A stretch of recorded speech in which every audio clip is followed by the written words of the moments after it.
Sa number 2, EMB-NIR nagpapanaog sang notices of violation batok sa sanitary landfill sang Bacolod City.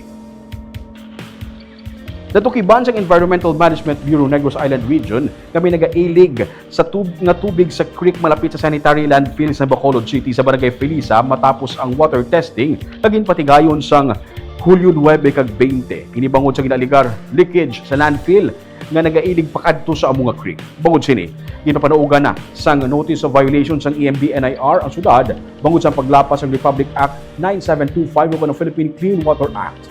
Magluwas ini, may isa pagid ka notice of violation yung issue ang syudad bangod sa pag-operate sang cell number 4 kag cell number 5 apisar nga wala pa ini sang Environmental Compliance Certificate o kung ECC. Ginpapasa sang EMB ang syudad sang position paper sa sulod sang 15 ka adlaw matapos ma-serve ang notisya. Kinahanglan man nga magpaatag ang syudad kung nga hindi sila dapat pagmultahan sa masobra sa 28,000 pesos tubtub 570,000 pesos sa kada adlaw bangod sa mga violations. Subong nga hapon gipatigayon ang public consultation para sa ECC sang cell number 4. Antes ini, nagpabutsag na mga residente sang Barangay Felisa kaupod ang mga environmentalist advocates nga ulihin na ang tanan bangod nagaawas na ang cell number 4. Panawagan sa mga residente nga istriktuhon ang pagpatuman sang RA 9003 o ng Solid Waste Management Act.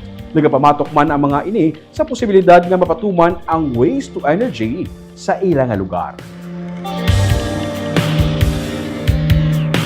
Hindi nila gani kaya pamatian ng amon nga kasimple lang gid. Amoy ka basura, bahos ang basura, ang trucks nila para sa among mga learners nga mga kadelikado nga. How much more ang WTE? Hindi na siya namon maamoy. It's about chemicals nga nagagawa. It's industrial na gid na niya.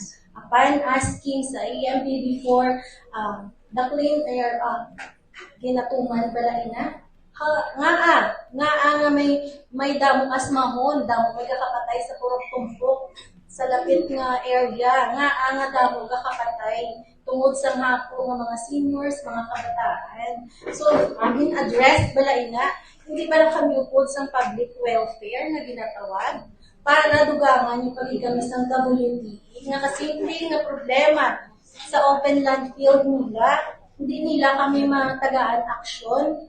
Kung hindi pa kami paguligan sa mga private sector to push this nga i-demand namon sa inyo about the mismanagement ninyo sa basura, kinahanglan pagid namon we will beg sa city nga i-address kami or ubuso nyo kami daparin or patyo nyo kami and this ang WTE. Hindi namon maamoy na ang WTE kung halin sa ila nga industrial. So, makibot na lang kami, may tanan kami, may sakit na.